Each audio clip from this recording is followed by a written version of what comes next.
नमस्कार, शाम के 7 बज चुके हैं और महानगरों की बड़ी खबरों में आप सभी का बहुत बहुत स्वागत। आपके साथ मैं हूं अमन चोपड़ा। सबसे पहले हेडलाइंस। मुंबई में कोरोना की सबसे बड़ी हॉटस्पॉट रही धारावी अब कोरोना मरीजों के लिए जीवन दाता बन रही है। धारावी में कोरोना से ठीक हुए लोग बड़ी तादाद में प्लाज्मा डोनेट कर रहे हैं। दिल्ली में बारिश से जलभराव पर तीनों एमसीडी का दिल्ली सरकार पर असहयोग का आरोप। कहा सरकार नहीं जारी कर रही है एमसीडी को पैसे। दिल्ली की निजामुद्दीन मरकज केस में 46 विदेशी नागरिकों के खिलाफ चलेगा ट्रायल। 908 विदेशी जमातियों को मिल चुकी है राहत। कोरोना के खिलाफ फ्रंट लाइन पर मोर्चा संभालने वाले स्वास्थ्य कर्मियों पर हमलों से नाराज डॉक्टर्स का बेंगलुरु में प्रदर्शन। काली पट्टी बांधकर रेजिडेंट डॉक्टर्स ने अस्पताल के बाहर किया सांकेतिक प्रदर्शन। दिल्ली हाईकोर्ट का केंद्र सरकार को निर्देश, मानसिक रूप से बीमार बेघरों का भी हो कोरोना टेस्ट। पूछा जिसके पास नहीं है कोई पहचान पत्र वो कैसे करा सकते हैं टेस्ट। देश में जारी कोरोना संकट की वजह से स्वतंत्रता दिवस पर गृह मंत्रालय की सरकारी दफ्तरों राज्यों को एडवाइजरी, सामाजिक दूरी और सावधानियों के तहत स्वतंत्रता दिवस मनाए जाने की सलाह। महामारी में युवाओं को बुरी संगत से बचाने के लिए दिल्ली पुलिस की अच्छी पहल। दिल्ली के इंस्टीट्यूट के साथ मिलकर युवाओं को देगी कौशल विकास का प्रशिक्षण।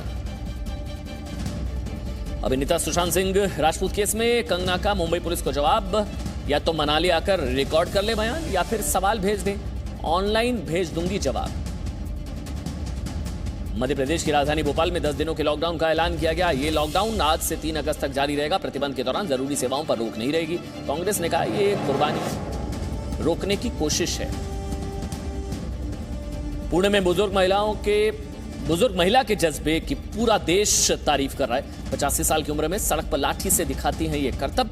वीडियो वायरल होने के बाद मदद के लिए आगे बढ़े हैं हाथ।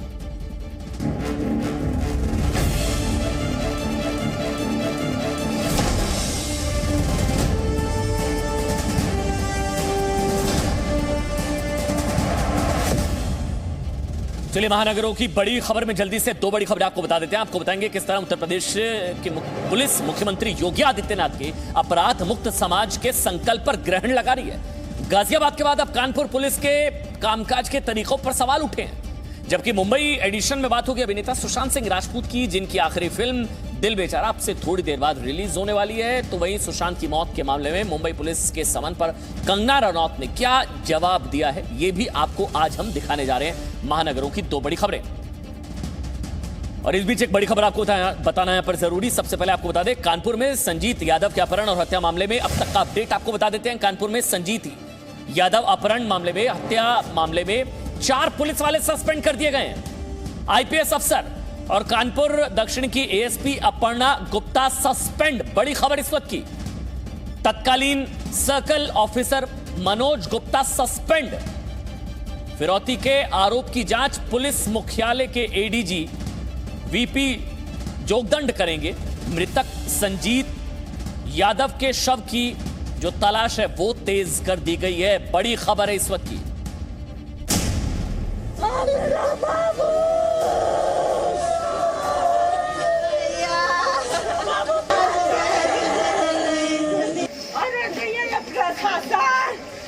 प्रशासन मेरे बच्चे के सामने आघात करी है।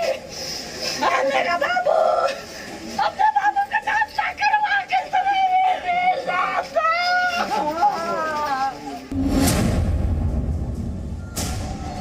ये बयान इस बात के सबूत है कि उत्तर प्रदेश की पुलिस से अपराधी कितने बेखौफ हो चुके हैं। कानपुर के संजीत यादव के अपहरण और हत्या के मामले में एक बार फिर यूपी पुलिस सवालों के घेरे में है। पहले आप इस अपहरण और हत्या का पूरा मामला समझ लीजिए। 22 जून की रात लैब टेक्नीशियन संजीत कानपुर के नौबस्ता के हॉस्पिटल से बर्रा पटेल चौक के पास के पैथोलॉजी में सैंपल देने के लिए निकले थे। सैंपल देकर उन्हें घर जाना था, लेकिन वो रास्ते से लापता हो गए। 23 जून को परिवार ने जनता नगर चौकी में शिकायत दर्ज कराई। मामला दर्ज होने के बाद पुलिस ने जब संजीत की कॉल डिटेल्स निकलवाई तो पता चला कि संजीत की बात राहुल नाम के लड़के से हुई थी। 26 जून को एसएसपी के आदेश पर राहुल यादव पर एफआईआर दर्ज हुई। 29 जून को 30 लाख की फिरौती के लिए फोन आया। इसके बाद 5 जुलाई को परिवार वालों ने पुलिस पर कार्रवाई नहीं करने का आरोप लगाया। फिर 13 जुलाई को परिवार ने अपहरणकर्ताओं को फिरौती दी। 30 लाख रुपए से भरा बैग गुजैनी पुल से नीचे फेंका, लेकिन फिरौती देने के बाद भी संजीत नहीं लौटा और अब संजीत की हत्या होने की पुष्टि पुलिस ने कर दी है। दिए 4 बार दिए। पैसे थे मेरे, मारो गोली, कहो पुलिस से कि गोली मार के कब लाओ कि नहीं थे पैसे थे। पुलिस प्रशासन को, रंजीत राय को, मैडम को, राजेश को, ये तीनों मेरे साथ गेम करते रहे। तीनों ने गेम किया मेरे साथ मिलके। संजीत के पिता का कहना है कि अगर पुलिस शुरुआत से ही मामले को लेकर लापरवाह नहीं होती तो आज उनका बेटा उनके साथ होता। पुलिस की कार्रवाई तो बिल्कुल नाकामयाब समझते रहे हम। बिल्कुल शुरुआत से बिल्कुल पुलिस ने अगर वो किया होता तो हमारा बच्चा के मर्डर नहीं होता। पूरे मामले में यूपी पुलिस की नाकामी क्या रही ये समझिए। अपहरणकर्ताओं ने संजीत के परिवार वालों को कई बार कॉल किया, उनसे करीब आधा घंटे तक बातचीत हुई, फिर भी सर्विलांस टीम उन्हें ट्रेस नहीं कर पाई। अपहरण के बाद से पुलिस ने हॉस्पिटल के सीसीटीवी कैमरे चेक करने के साथ ही कर्मचारियों से भी पूछताछ की, लेकिन 1 महीने तक हॉस्पिटल के आसपास के सीसीटीवी कैमरों के फुटेज को नहीं खंगाला गया। कानपुर पुलिस के कामकाज पर जब सवाल उठे तो पुलिस मुख्यालय को एक्शन लेना पड़ा। एक आईपीएस अफसर समेत 4 पुलिस वाले सस्पेंड किए गए और केस की जांच का जिम्मा एडीजी वीपी जोगदंड को सौंप दिया गया।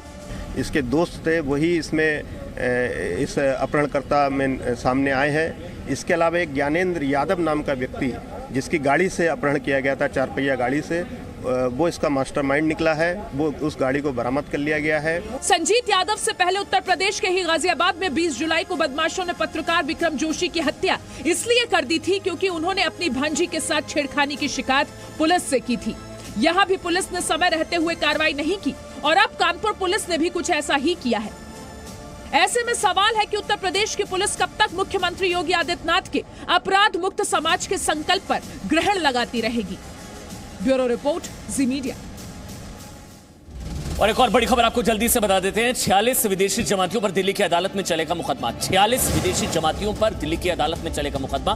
ये बड़ी खबर इस वक्त की। 10 अगस्त से विदेशी जमातियों पर साकेत कोर्ट में ट्रायल चलेगा। 46 विदेशी जमातियों पर दिल्ली की अदालत में चलेगा मुकदमा। अब तक 954 विदेशी नागरिकों की साकेत के कोर्ट में पेशी हो चुकी है। 908 जमातियों ने कोर्ट में अपना गुनाह कबूल कर लिया था। मार्च में दिल्ली के निजामुद्दीन मरकज में शामिल हुए थे ये सभी जमाती, जिसकी वजह से कोरोना विस्फोट हुआ था देश में, खासकर दिल्ली में। जी मीडिया संवाददाता राजूराज इस वक्त हमारे साथ लाइव जुड़ चुके हैं। राजूराज, एक बार खबर बता दीजिए। देखिए, आज भी लगभग 53 जमातियों को साकेत कोर्ट में पेश किया गया था। इन लोगों ने अपना गुनाह कवर लिया। कुल मिलाकर क्राइम ब्रांच की टीम ने 955 जमातियों के खिलाफ साकेत कोर्ट में चार्जशीट दाखिल की थी, जिसमें से 46 ऐसे जमाती हैं जिन्होंने अपना गुनाह कबूल नहीं किया, जिसकी वजह से उनके खिलाफ ट्रायल 10 अगस्त से चलेगा। उनके खिलाफ जो कानूनी कार्रवाई की जाएगी। इसके अलावा इन पे जो आरोप थे, इन्होंने वीजा नियम का उल्लंघन किया था क्योंकि इजाजत नहीं ली गई थी। दूसरा, महामारी एक्ट के तहत इन पे मुकदमा दर्ज कर दिल्ली पुलिस ने जांच की थी और चार्जशीट दाखिल की थी। 46 जमातियों के खिलाफ अब केस चलेगा, लेकिन 908 ऐसे जमाती हैं जिन्होंने कोर्ट में अपना गुनाह कबूल किया। उन्हें 5 से 10 हजार के निजी मुजल्ले। ठीक राजूराज, खबर ये है 10 अगस्त से दिल्ली की साकेत कोर्ट में 46 विदेशी जमातियों पर मुकदमा चलने जा रहा है। बहुत बहुत शुक्रिया राजूराज ये पूरी खबर हम तक पहुंचाने के लिए। चलिए राजनीतिक खबर, एक और बड़ी खबर आपको राजस्थान के राजभवन में कांग्रेस की ड्रामा पॉलिटिक्स का अपडेट एक बार जल्दी से दे देते हैं। राजस्थान के राज्यपाल से मुलाकात के बाद मुख्यमंत्री अशोक गहलोत का बड़ा बयान आया। उनकी तरफ से कहा गया कि ऊपरी दबाव की वजह से राज्यपाल सत्र नहीं बुला रहे हैं। बड़ा आरोप उनकी तरफ से लगाया गया राज्यपाल पर। ये टकराव के हालात वहां पर बनते नजर आ रहे हैं मुख्यमंत्री और राज्यपाल के बीच। वो कह रहे हैं कि राज्यपाल दबाव में हैं, वो विधानसभा का सत्र नहीं बुला रहे हैं, लेकिन अशोक गहलोत ये भी कह रहे हैं कि हम कोई टकराव नहीं चाहते हैं। सुनिए आप।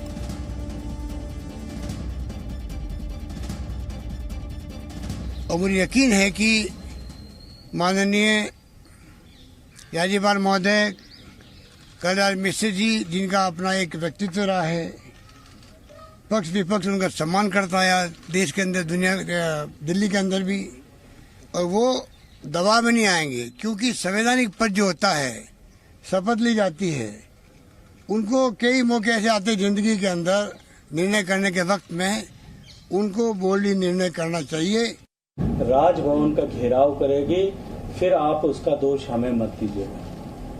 मुझे लगता है कि ये लोकतंत्र की बार बार दुहाई देने वाले, अपने आप को गांधीवादी कहने वाले लोग व्यक्ति को इस बात के ऐसा कहना शोभा नहीं देता।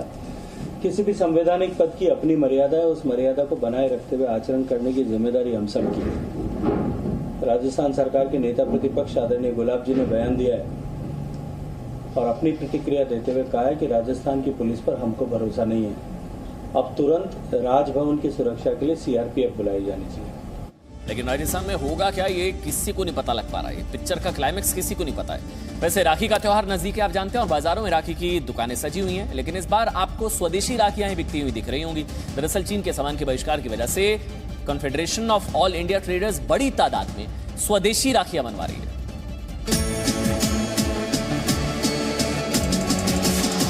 साल चीन से राखी बनाने का कोई भी सामान नहीं खरीदेंगे, लेकिन जब राखियां वहां से नहीं आएंगी भारी मात्रा में तो इसका प्रोडक्शन कहां हो रहा है ये भी आपको बताते हैं। इस साल रक्षाबंधन के त्योहार में भारत में सिर्फ मेड इन इंडिया राखी ही बहन अपने भाइयों की कलाइयों पर बांधेंगी। जी हां, तैयारी पूरी है।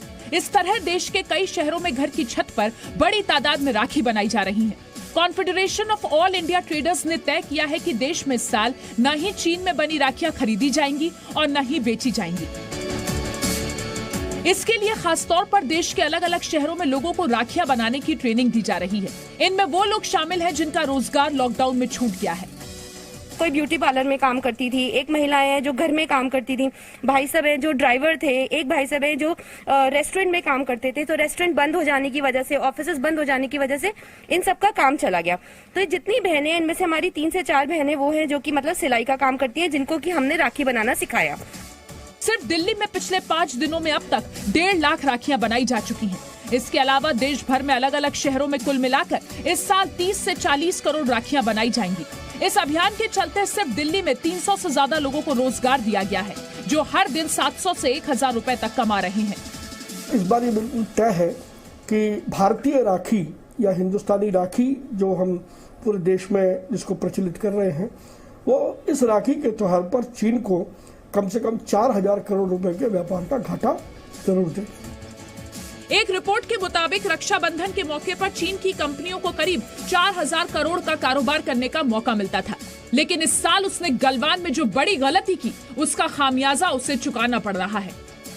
तमाम एहतियात बरतते हुए राखियां यहाँ पर बन रही हैं और जिस तरह से लोगों ने इस बार चीन के सामान का बहिष्कार किया है, उससे न सिर्फ चीन को आर्थिक धक्का पहुंचेगा बल्कि भारत में भी रोजगार अब इसको लेकर के बढ़ रहा है। तो इस बार जो राखी है, मेड इन इंडिया राखी के साथ होगा हमारा राखी का त्योहार। पीयूषा शर्मा, जी मीडिया।